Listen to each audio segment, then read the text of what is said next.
I'm Carla Reeves, and this is Differently. Whether you feel stuck in survival, navigating a change, or seeking more for your life, may this podcast be your weekly nudge to take a risk to build a life that is uniquely bold, authentic, and in alignment with your deepest values.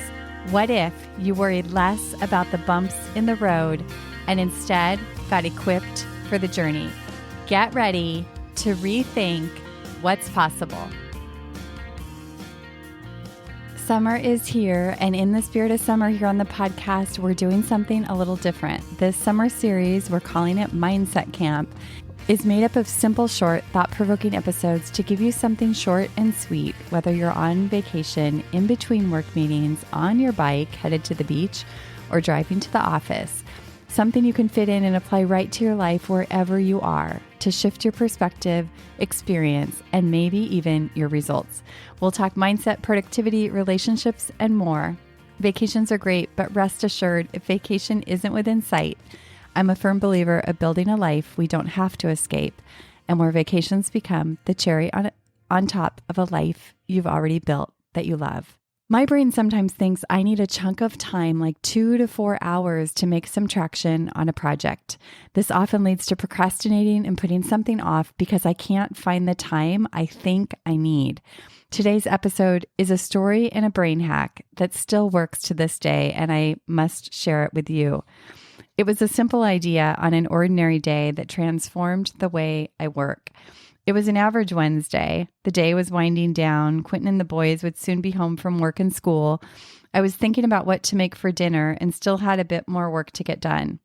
I put some rice on the stove and set the timer for 18 minutes. I walked away and I thought, I wonder what I could get done on that project in the time it takes to cook the rice. I'd been putting this something on my to-do list off for weeks, thinking I needed a solid 2 or 3 hours to complete.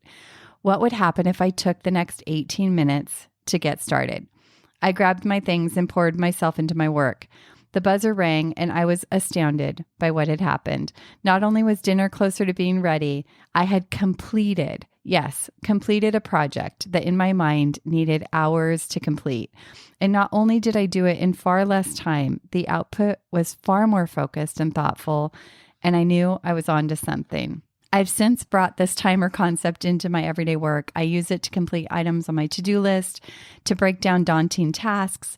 I'm moving through things faster, and the quality of the output has gone up, and I feel better doing it. Try it out and see what happens. Here are 6 steps and reminders to get you started. Allocate your time. List your top 5 priorities. Take the amount of time you have and write the number of minutes you'll allocate next to each item on your list. Some tasks might need 10 minutes, while others might call for 30 or 40. Set the timer and go. Number 2, follow your energy. Try starting with the item on your list where you feel the most energy and build momentum to get the less exciting things done too. Number 3, increase your focus. The timer creates a manageable container for making progress and sets you up to bring all your focus to one task for a shorter period of time. The structure liberates your creativity and ability to focus. Number 4, burst through overthinking. Say goodbye to delays in your work that are due to obsessive thinking about lack of time, dread, and overwhelm. Say hello to serious traction on things that just might make your life a little or a lot better. Number 5, feel better. Your increased focus and progress will create good feelings. Let the good feelings spill into other areas of your life. And number 6, try it out. Plan rice for dinner this week, or just set a timer and knock off part or all of that project. Try it out and send me a fan mail. Click that button right at the top of the show description and tell me how it went. I can't wait to hear. If you like this episode, you might like the time series also. I will link those episodes in the show notes. And one more exciting something. What is it about the human mind and the writing process? I could cite a bunch of studies that show that there's a direct correlation between journaling and feeling better, but I'll do something better. I'll share a quote from Joan Didion that I came across that perfectly captures all that scientific jargon. I write, in quotes, I write entirely to find out what I'm thinking, what I'm looking at, what I see, what it means, what I want and what I fear.